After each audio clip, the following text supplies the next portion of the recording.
Alléluia. Nous bénissons le Seigneur. Et hier, ça a été un grand jour pour notre Église. Le jour au cours duquel nous avons reçu officiellement les brebis que Dieu nous a données en les amenant de Côte d'Ivoire, du Togo, du Bénin, du Burkina Faso. Dieu nous dit tous encore ce matin, prenez soin de mes brebis. Il a dit, Pierre, m'aimes-tu? Et Jésus nous pose toute la question ce matin. Est-ce que vous m'aimez? Et si nous répondons oui, il dit, prenez soin de mes brebis. Alors les brebis sont là, que Dieu nous a données pour ceux qui vont faire 1 année, 2 ans. Il y a même ceux qui vont faire la faculté de médecine, donc théoriquement 7 ans avec nous. Et nous prions que Dieu nous donne la sagesse de continuer à prendre soin de ces brebis. Alléluia. C'était un événement de toute l'Église. Mais ça a toujours été bizarre que l'annonce était faite plusieurs dimanches à l'avant, que nous allons accueillir le samedi 6 décembre les frères et sœurs qui nous visitent pour la première fois. Nous nous sommes retrouvés ici quelques personnes et on était déçus de voir qu'ils étaient en train de se présenter entre eux, alors que c'est nous qui devons les accueillir. Nous, l'Église, les anciens, qui devons les accueillir. Alors, je ne comprends pas, frères et sœurs, je ne dis pas pour culpabiliser qui que ce soit, les études bibliques qu'on organise en semaine, nous nous trouvons une petite minorité. La prière, on organise le vendredi, au moins la prière, des gens commencent de plus en plus à venir. Je ne sais pas qu'est-ce que nous faisons de notre vie chrétienne. L'Église, d'abord, c'est la communion. C'est la communion, le fait d'être ensemble. Et dit, accueillez-vous les uns les autres comme Jésus-Christ vous a accueillis. Hier, on devait être plus nombreux que les nouveaux pour pouvoir bien les accueillir. Alors, j'espère que quand Dieu va nous donner cette grâce l'année prochaine, mais nous pouvons les inviter aussi. Inviter, là, ils sont là au milieu. Invitez chacun un jour, tu invites chez toi, vous mangez ensemble. Vous vous invitez les uns les autres pour pouvoir leur permettre qu'ils se sentent accueillis par l'Église de Dieu. Alléluia. Alléluia. Bien, Dieu soit béni. Alors, nous allons lire 2 textes que je nous propose à la méditation. Et après, nous suivrons l'exhortation. Donc, le premier texte est dans les textes de Ésaïe, chapitre 11, versets 1 à 10. Et puis, nous lirons les textes de Pierre, chapitre 1er, verset 10 au verset 16. Donc, Ésaïe, chapitre 11, verset 1 à 10. Et puis, 1 Pierre, chapitre 1er, verset 10 à 16. Je lis le premier texte. Puis, un rameau sortira du tronc d'Isaïe, un rejeton naîtra de ses racines. L'Esprit de l'Éternel reposera sur lui. Esprit de sagesse, esprit d'intelligence, esprit de conseil et de force, esprit de connaissance et de la crainte de Dieu.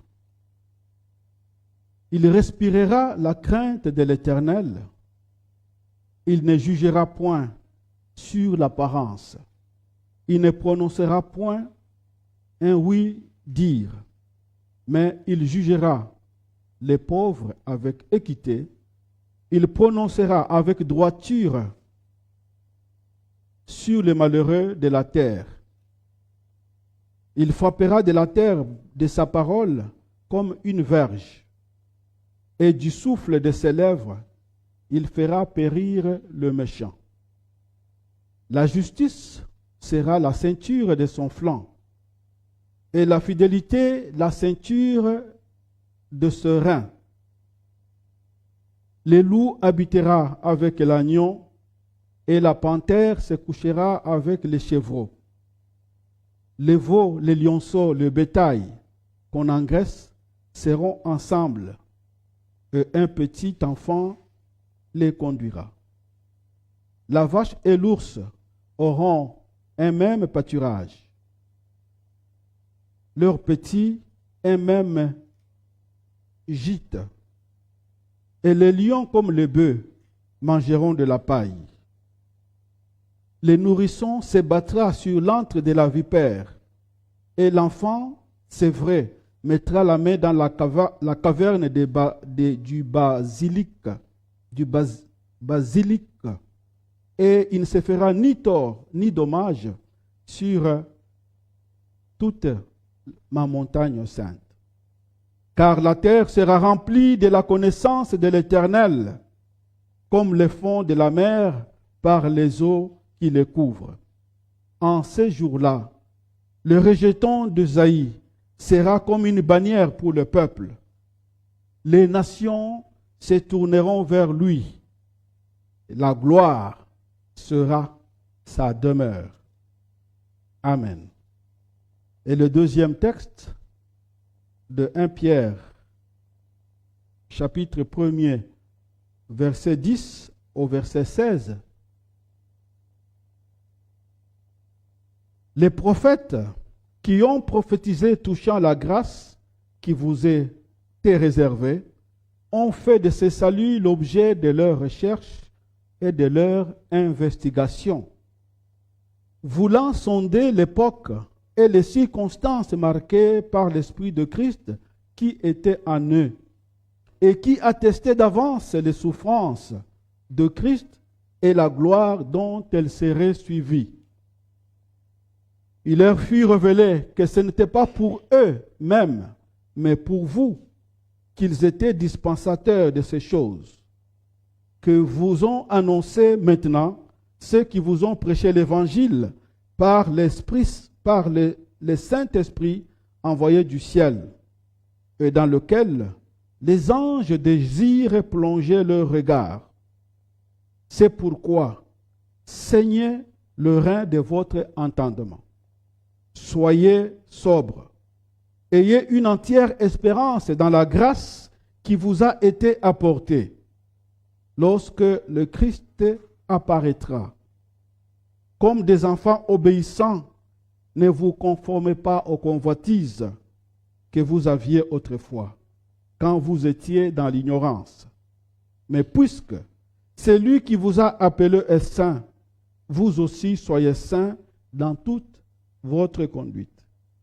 Selon qu'il est écrit, vous serez saints, car je suis saint.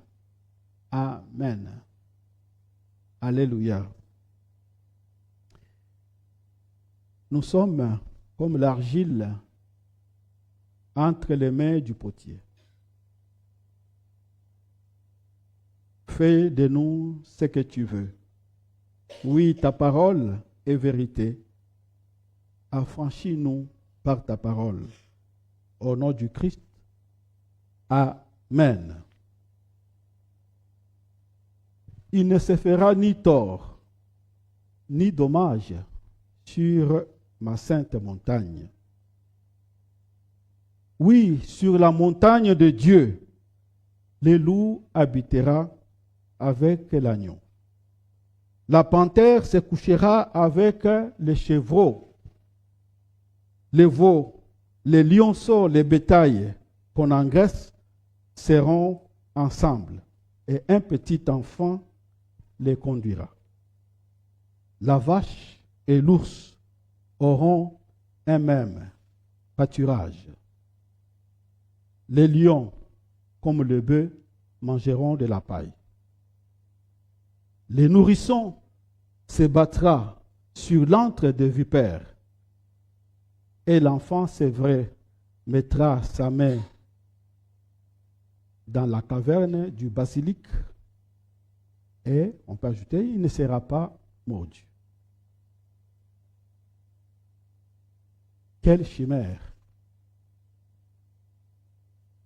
Depuis quand avons-nous vu les loups et l'agneau habiter ensemble, sans que l'un ne dévore l'autre?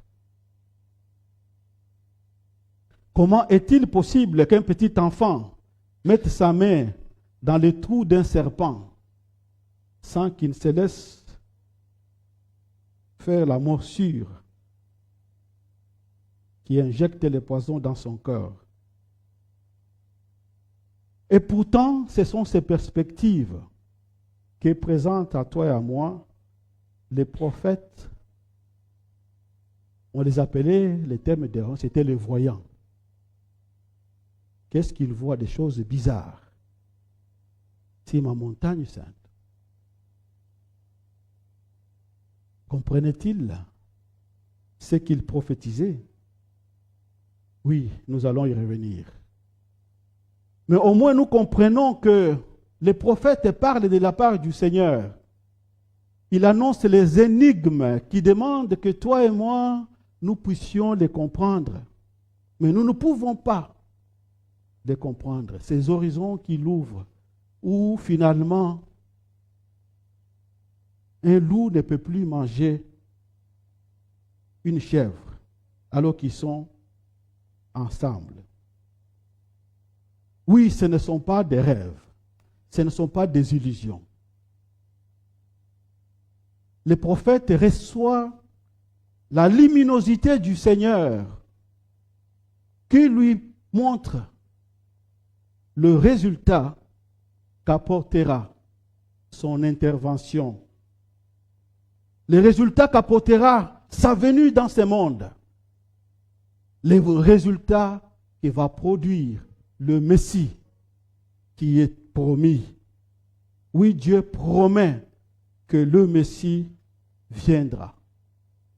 Et ce Messie, à cause de lui, cet environnement de paix va se mettre en place.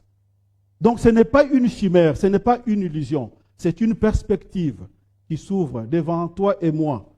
Nous sommes en marche vers l'accomplissement de toutes ces choses. Mais fallait-il que quelqu'un vienne? Christ Jésus, le Messie de Dieu, dont l'Église a l'habitude de célébrer chaque année la venue dans ce monde. Et au mois de décembre, nous nous cheminons vers la célébration donc de la nativité, ou le rappel de la nativité du Christ. Certes, il n'est pas né le 25, mais l'Église a choisi officiellement ce 25. Bon, peut-être la dernière semaine, j'expliquerai pourquoi ils ont choisi le 25. Ce 25 pour rappeler à toute l'humanité qu'à un moment, Dieu est venu dans ce monde. La célébration de Noël, ce n'est pas seulement nous qui la célébrons, parce que Dieu lui-même, il a entouré cet événement des manifestations grandioses. Ces petits enfants qui étaient nés à Bethléem, ces petits enfants qui étaient couchés dans cette crèche où on gardait les moutons, alors que le petit enfant insignifiant, un enfant anonyme qui naît à Bethléem, on dit la gloire de Dieu apparaît. Donc la célébration de la nativité du Seigneur n'est pas seulement l'œuvre de l'Église, n'est pas seulement l'œuvre des hommes. C'est Dieu lui-même qui a commencé par magnifier ce jour. On dit les anges apparus dans le ciel. Ils étaient en train de chanter, dit une lumière apparue aux bergers qui étaient là. Et l'ange chantait, gloire à Dieu au plus haut des cieux et paix sur la terre aux hommes qui l'aiment. C'est Dieu qui rend solennelle la naissance de Jésus. C'est Dieu qui l'entoure de magnificence. Alors comment nous pouvons négliger? Sans Noël, sans la nativité de Jésus, il n'y aura pas Pâques. Jésus n'est pas descendu du ciel. Jésus est né, comme nous l'avons suivi dans l'introduction de cette liturgie. La parole a habité parmi nous. la parole a pris chair. Alors Dieu a entouré cet événement de majesté. Non seulement ça, Dieu a dû déplacer des rois, mages, qui sont allés de loin, pour venir adorer ces petits enfants. Ils se sont inclinés. Oh, l'adoration n'est due qu'à Dieu seul. Ces petits enfants qui est né à Bethléem, des grands rois sont venus l'adorer, lui rendre un culte en donnant les cadeaux. Donc ce n'est pas un événement fortuit. Il n'y a pas de célébration de Pâques si cela ne commence pas. Si Pâques est important, alors son importance est due au fait qu'aussi la naissance du Seigneur a dû avoir lieu. Voilà pourquoi nous cheminons donc dans la célébration de ces moments où nous rappelons seulement qu'au moins une fois dans l'histoire, Jésus est venu véritablement dans la chair, habité parmi nous. Il a partagé notre souffrance, il a partagé aussi notre joie. Donc nous sommes dans cette période que nous nous préparons à cette fête que nous appelons la période de l'Avent, au cours de laquelle l'Église essaie de se rappeler les nombreuses années pendant lesquelles l'humanité était dans l'attente de l'accomplissement de la promesse de Dieu qui était celle de faire venir dans ce monde son Fils, qui était celle de venir lui-même dans ce monde pour dresser sa tente. Nous avons vu dans l'étude biblique, il a dressé sa tente au milieu de nous. Alors l'Église se donne 4 semaines qui rappellent les 4000 ans au cours duquel l'humanité était en train d'attendre la venue du Sauveur. Donc c'est une période, pendant cette période, qui nous rappelle l'accomplissement, l'engagement de Dieu d'accomplir donc ses promesses. Oui, pendant cette période de l'Avent, nous nous rappelons que Dieu est celui qui promet, mais surtout qui accomplit ce qu'il a promis. Jésus-Christ, selon 2 Corinthiens 1, 20, on dit il est le oui et l'amen de Dieu, l'accomplissement des promesses du Seigneur. Oui, en Jésus, les promesses de Dieu sont garanties. Jésus se porte le garant de l'accomplissement des promesses de Dieu. Donc pendant cette période, frères et sœurs, vous pouvez vaquer dans votre prière en rappelant au Dieu Tout-Puissant ce qu'il vous a promis.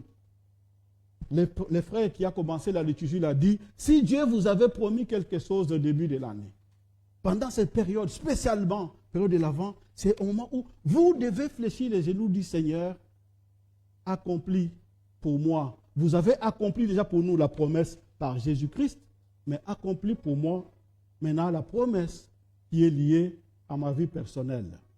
C'est un moment où vous devez rappeler au Seigneur les promesses, ou alors lui demander des promesses que Dieu puisse vous promettre les choses pour réjouir vos cœurs. Et nous bénissons donc le Seigneur pour ce temps pendant lequel, frères et sœurs, vous pouvez exceller dans la prière pour que Dieu puisse accomplir ce qu'il vous a promis. Alors, c'est ce temps de promesses dans lequel entre le texte de Élie et du prophète Ésaïe que je viens de lire. Le prophète Ésaïe annonce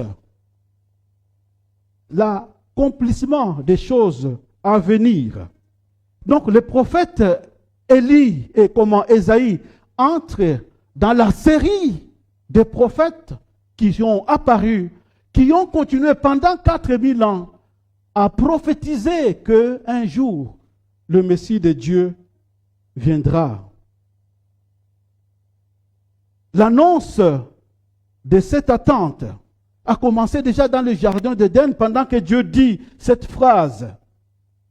Sa descendance t'écrasera la tête et toi et lui te mordra au talon.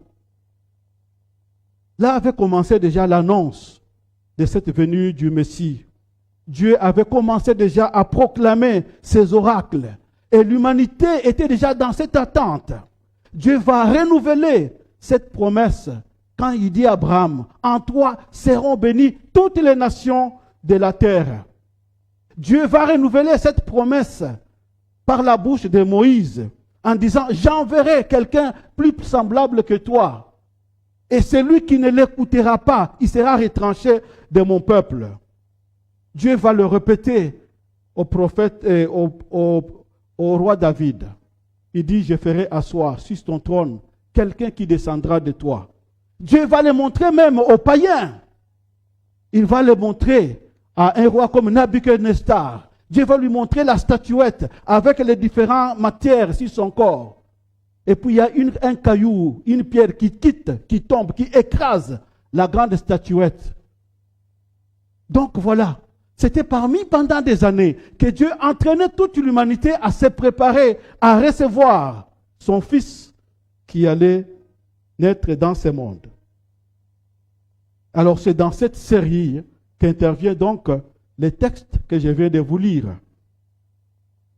Le prophète Ésaïe, qui est, on appelle, l'Ésaïe, c'est l'évangile, le livre d'Ésaïe, on l'appelle comme ça, l'évangile de l'Ancien Testament. Parce que déjà, la proclamation de la grâce de Dieu commence dans le livre d'Ésaïe. Nous trouvons deux parties. Il y a une première partie qui rappelle la loi et la deuxième partie qui rappelle l'accomplissement de la grâce de Dieu. Le salut par la grâce, c'est déjà enclin dans le livre d'Ésaïe. Voilà pourquoi on l'appelle l'évangile de l'Ancien Testament.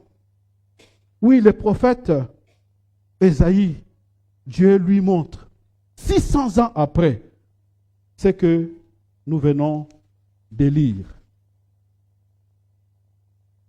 600 ans après, avant l'accomplissement de ces choses, le prophète Ésaïe était en train d'observer, avoir la voyance de toutes ces choses qui allaient venir.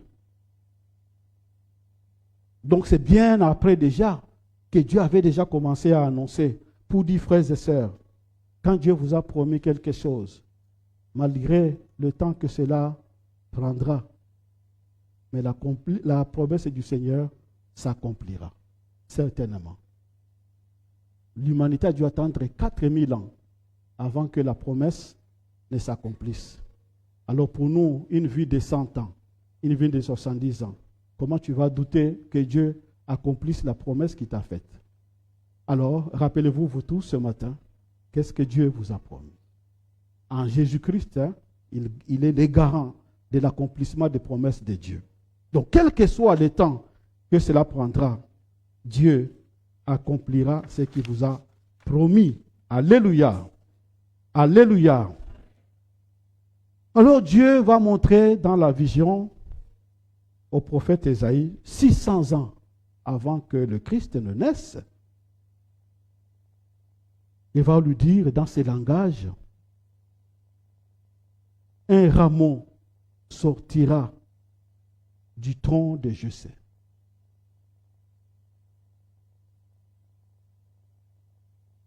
Qu'est-ce que ça veut dire?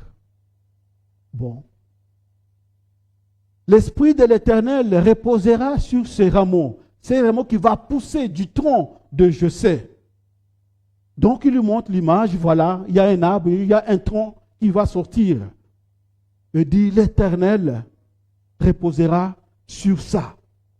L'esprit de sagesse et d'intelligence, l'esprit de conseil, l'esprit de force, l'esprit de connaissance et de la crainte de Dieu. Ce qui sortira des racines de Jessé sera porteur de la respiration de la crainte de Dieu. Il ne viendra pas juger comme nous, avec les apparences. Lui, quand il juge juste. Il sera là pour apporter l'équité et la justice. Et après lui avoir montré, il dit maintenant quels sont les résultats. Puisque lui, il va intervenir. Il lui dit les résultats. Alors, si ma sainte montagne, comme je l'ai lu au début, il ne se fera plus ni tort, ni dommage. Parce que quand celui sur qui repose la crainte de Dieu, celui sur qui repose l'esprit d'intelligence, se repose l'esprit de sagesse, quand il va advenir, voilà ce qui va produire. Ma sainte montagne sera remplie de la connaissance de Dieu. Et il y aura tellement la connaissance de Dieu, si bien que le loup et l'agneau vont habiter ensemble. La panthère se couchera avec les chevreaux. L'enfant pourra jouer avec un serpent sans qu'il ne fasse de mal. Voilà une des images, parmi plusieurs images que Dieu montre pour la venue de son Messie. Cette fois-ci, il parle le Messie comme étant la racine qui va pousser sur le tronc de Jessé. Et vous connaissez Jessé, c'est qui? Jessé, c'est le père de David. Donc c'est comme si Jésus dit, sur la descendance de David va sortir une branche qui va venir apporter maintenant ce salut. Mais est-ce que le prophète Ésaïe, pendant qu'il prophétisait toutes ces choses, les comprenait-il? Les entendait-il? Est-ce qu'il en comprenait le sens? Certainement pas. C'est ce que l'apôtre Pierre vient nous éclairer dans le livre que je viens de lire avec vous dans le deuxième texte. Toutes ces choses, tous ces mystères que Dieu pouvait expliquer aux anciens, à ceux qui nous ont précédés, l'apôtre Paul dira, non, ces prophètes ont fait de ces saluts un sujet, un objet de leurs recherches et de leurs investigations.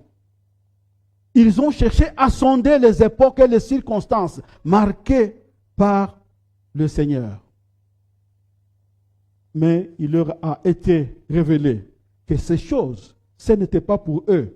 Il leur fut révélé que ce n'était pas pour eux, mais c'était pour vous qu'il disait toutes ces choses.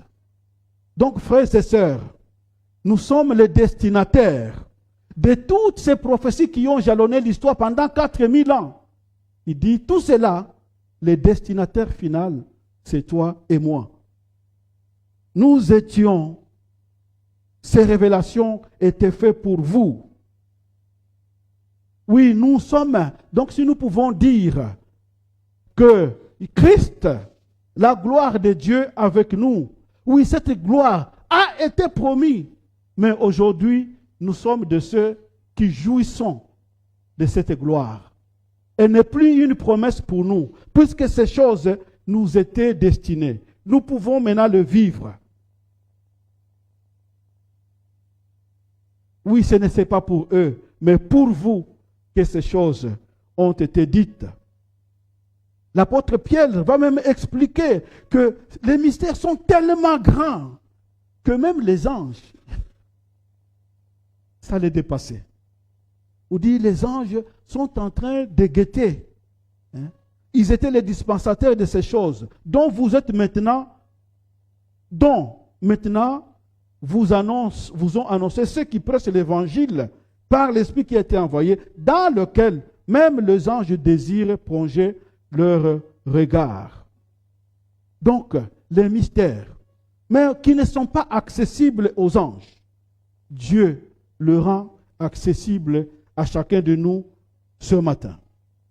À cause de Jésus-Christ, les réalités du ciel vous ont approché.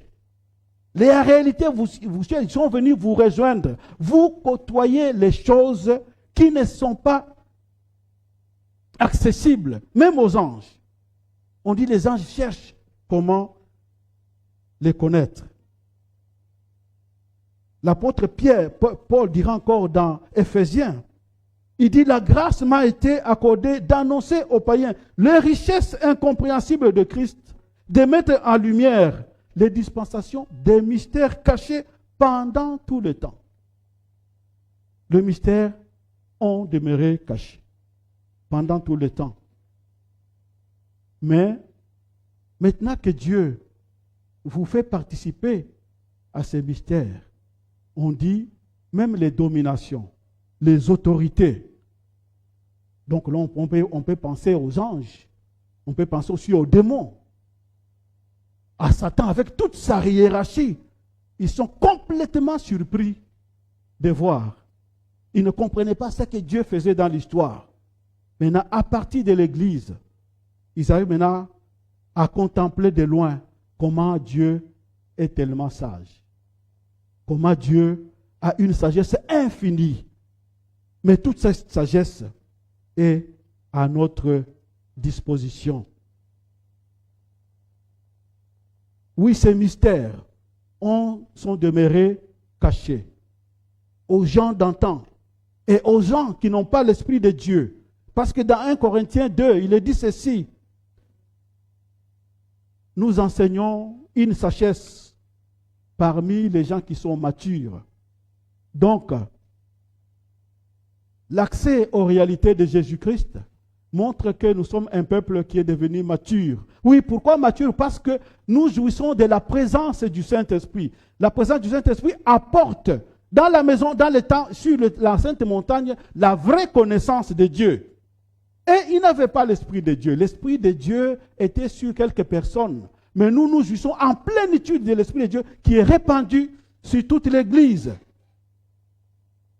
Alors, l'Esprit de Dieu nous donne la maturité spirituelle. Voilà pourquoi et que nous prêchons ces choses parmi les gens qui sont devenus matures. La sagesse qui n'est pas de ce siècle, ni des chefs de ce siècle qui seront anéantis. Nous prêchons une sagesse mystérieuse et cachée. Voilà, il y a toujours, ce n'était pas accessible à quoi que ce soit.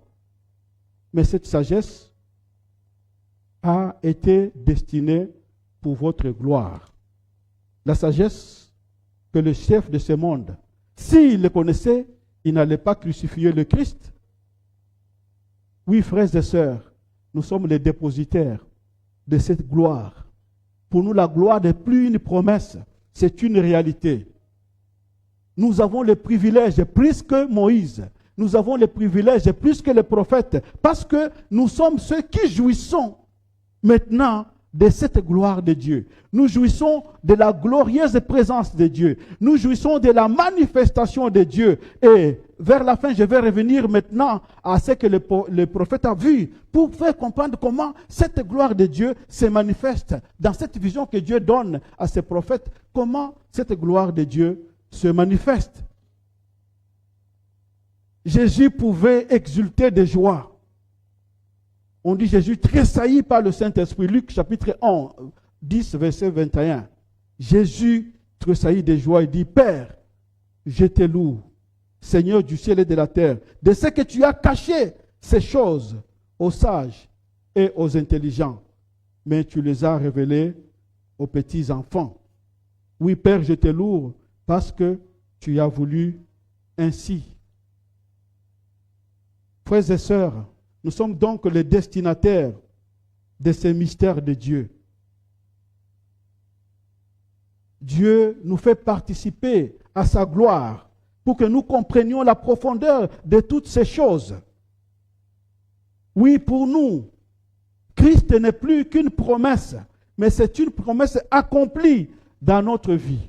Et les réalités que Jésus amène nous côtoient déjà. Nous vivons par anticipation les réalités que viennent de décrire les prophètes. Le loup et l'agneau vont vivre ensemble. Oui, la venue de ce Messie apporte une ère nouvelle. La venue de ce Messie apporte quelque chose de grand. L'Esprit, ce Messie apporte d'abord lui-même ce qu'il est. Il est l'esprit de sagesse. Il est l'esprit d'intelligence. Il est l'esprit de la crainte de Dieu. Oui, quand le Christ intervient, il nous apporte la sagesse de Dieu. Quand le Christ intervient, il nous apporte la vraie connaissance de Dieu. Quand le Christ intervient, il nous apporte la maturité. Et puisque le monde sera tellement plein de la connaissance de Dieu, alors il n'y aura pas des loups qui dévorent l'agneau. Oui, le Christ nous apporte toutes ces choses. Et nous devons donc, pour nous, jouir de ces bienfaits, jouir de ce que le Christ nous a apporté dans notre vie pour pouvoir les capitaliser. Nous devons maintenant permettre que Dieu puisse montrer au monde. Voilà pourquoi Jésus pouvait prier que vous serez mes disciples, alors ainsi le monde saura que Dieu m'avait envoyé. Oui, nous devons refléter la gloire de Dieu en capturant d'abord, en intégrant, en incarnant en nous tout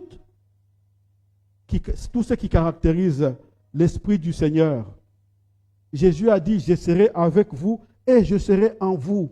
Donc Jésus, qui est l'Esprit de la sagesse et de l'intelligence qui est dans notre vie, il vient éclairer, il vient illuminer notre intelligence.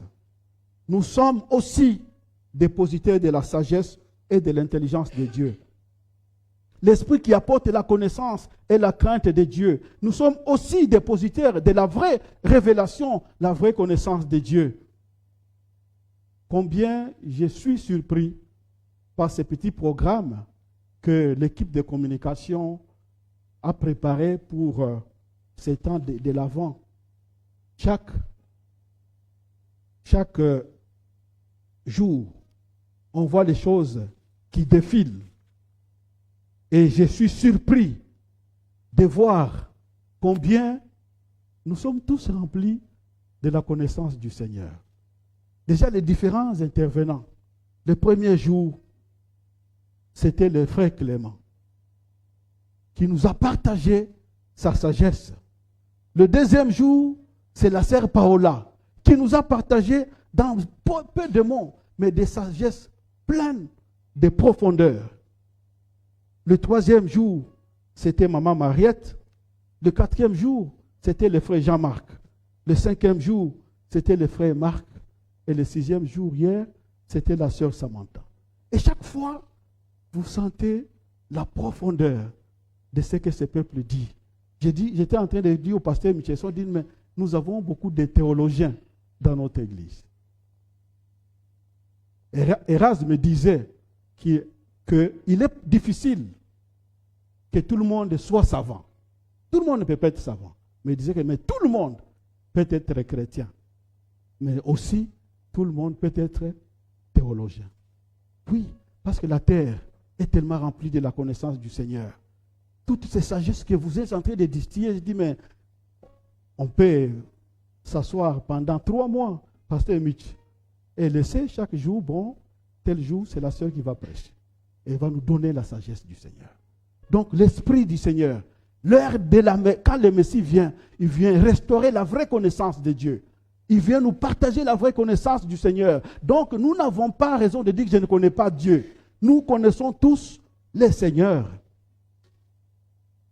Non seulement ça, il va instaurer un temps nouveau où les loups et l'agneau vont vivre ensemble. C'est vrai que ces temps, nous les connaîtrons quand Jésus va venir. Mais il y a les prémices de ces temps, c'est l'Église de Dieu. L'Église de Dieu est censée déjà vivre par anticipation ces temps où les loups et l'agneau sont en train de vivre ensemble. Pourquoi les loups et l'agneau peuvent vivre ensemble? Vous savez, il y a cet aphorisme qui dit « Homo hominus lupus ». Qui a fait un peu de latin ici? Oui, vous pouvez traduire pour nous? L'homme est un loup pour l'homme. Souvent on se dit parce que nous nous dévorons. C'est ça, non? Oui, nous nous dévorons.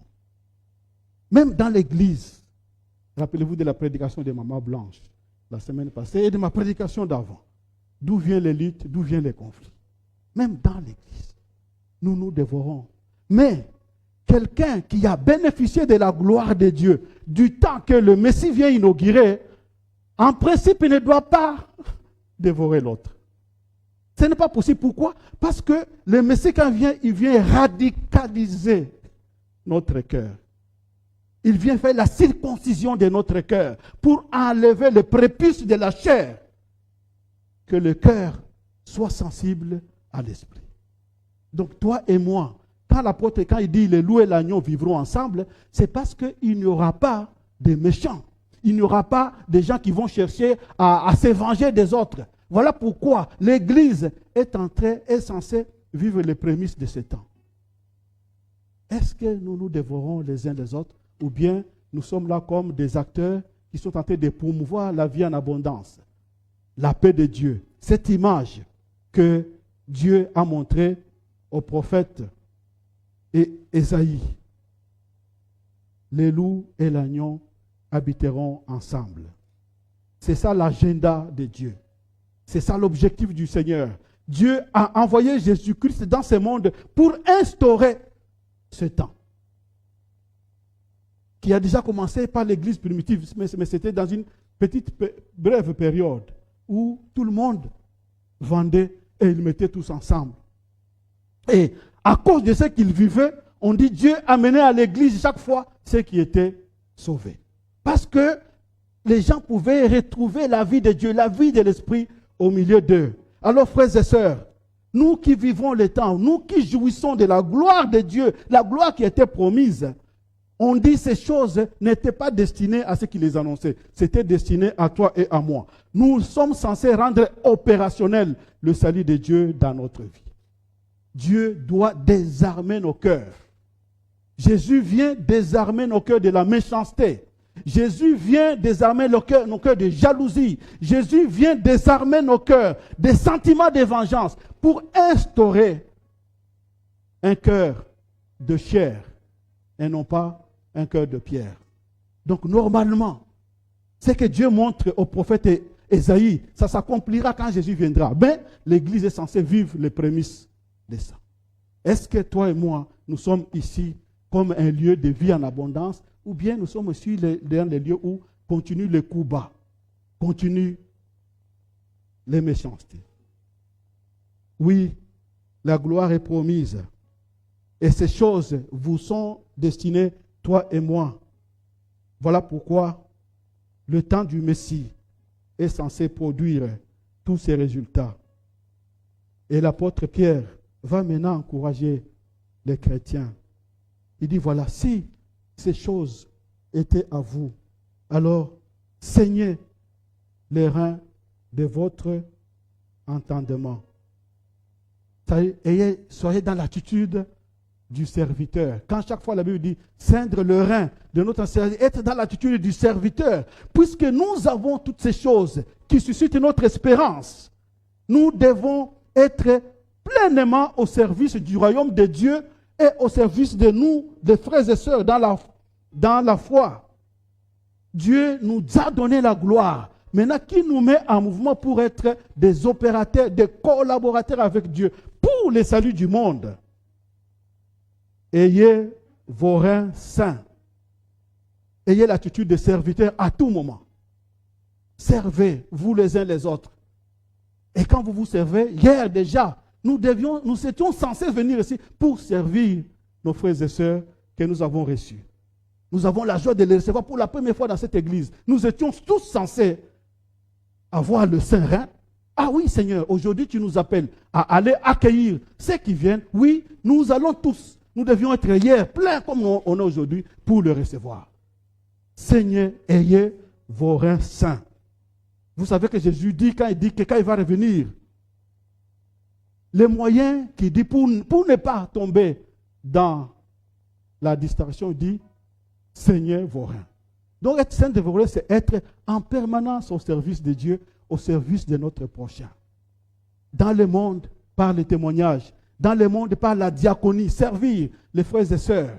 Et la diaconie, ce n'est pas seulement celle que le Seigneur y fait. Nous tous, nous sommes des diacres de Dieu, appelés à être comme l'apôtre, comme les bons samaritains, appelés à servir tous ceux que nous trouvons sur le chemin qui sont blessés. Que nous les connaissions ou pas, Dieu, si nous revêtons la ceinture de service, nous sommes appelés à aider tout le monde que nous rencontrons sur notre chemin qui est confronté aux difficultés. Il dit, si vous êtes comme ça, vous restez en éveil. Donc, ayez vos reins saints. puisque vous êtes dépositaires de toutes ces grâces, qui étaient une grâce inaccessible aux gens d'antan, mais qui vous est devenue pour vous des grâces accessibles. Seigneur vos reins. Soyez sobres. Ça, c'est un vocabulaire de l'apôtre Pierre. Souvent, il insiste sur le fait d'être sobre. Être sobre, c'est être modéré. Ne pas avoir des envies démesurées. Ne pas avoir des envies. Alors, soyez sobre dans votre manière de vivre. Soyez sobre dans votre manière de planifier. Soyez sobre. Donc, il faut que la sobriété, donc la modération. Un enfant de Dieu, c'est quelqu'un qui est modéré. Il ne parle pas dans les exagérations. Même si la mode sort aujourd'hui, un enfant de Dieu ne se précipite pas sur la mode. Non, il doit attendre d'abord. Parce que lui, il doit attendre et comprendre, est-ce que cette mode qui est sortie, où les gens doivent s'habiller comme ça, est-ce que moi, en tant qu'enfant de Dieu, je dois le faire? Oui, soyez sobres. Vous qui êtes élus, comme membre de la Sésame, on nous a élus 3 personnes de notre Église. Le Seigneur vous recommande d'être sobre là-bas. Représentez le Christ dans votre attitude de vivre. Ne vous laissez pas accaparer par les désirs. Il y aura des soirées de nuit qu'on va augmenter, des soirées dansantes. Est-ce que moi, un enfant de Dieu, dois-je aller dans une boîte de nuit faire la soirée dansante?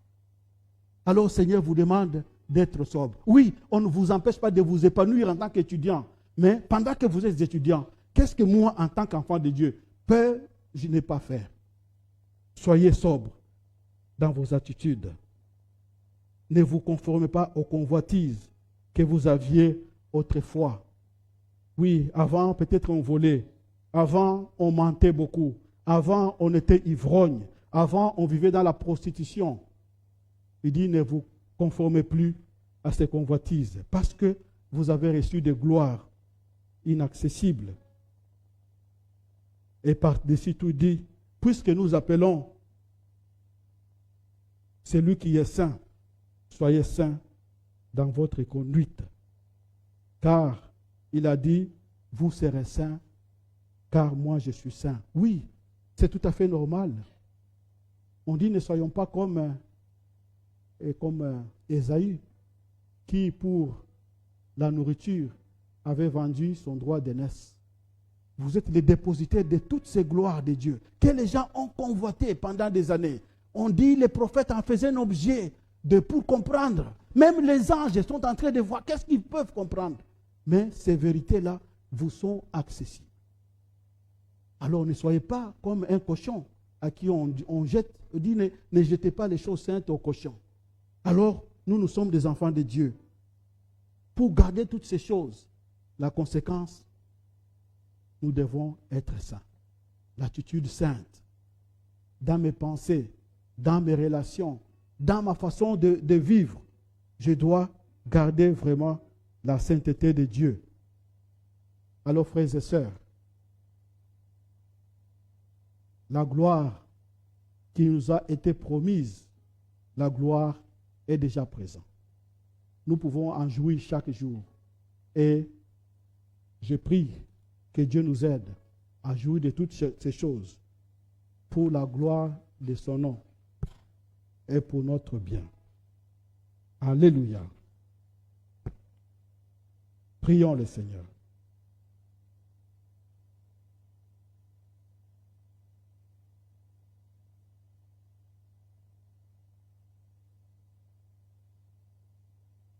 Père de gloire, alors que ces choses,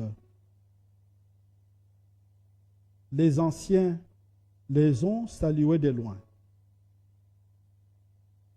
Mais tu nous révèles aujourd'hui que toutes ces réalités étaient destinées à nous, pour que nous puissions en jouir aujourd'hui. Nous te prions, ô Dieu de grâce,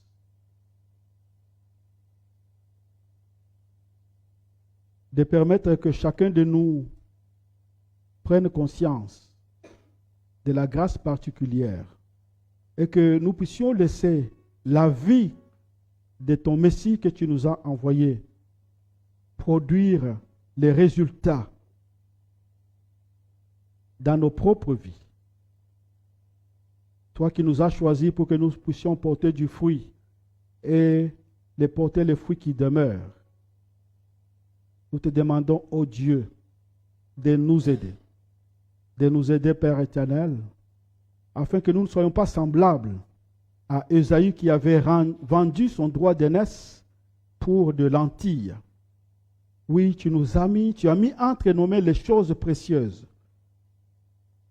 Donne-nous de le garder dans une attitude de crainte de ton nom et dans une conduite de sainteté absolue. Nous savons que par notre force, nous ne pouvons pas.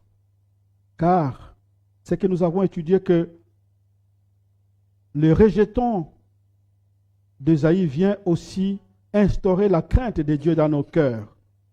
Accorde-nous cette crainte de Dieu et que nous puissions nous reposer sur toi pour pouvoir vivre une vie nouvelle pour la gloire de ton nom. Nous te bénissons et nous te rendons gloire. Au nom de Jésus, nous t'avons prié. Amen. Que le Seigneur nous bénisse. Nous allons passer à la table du Seigneur.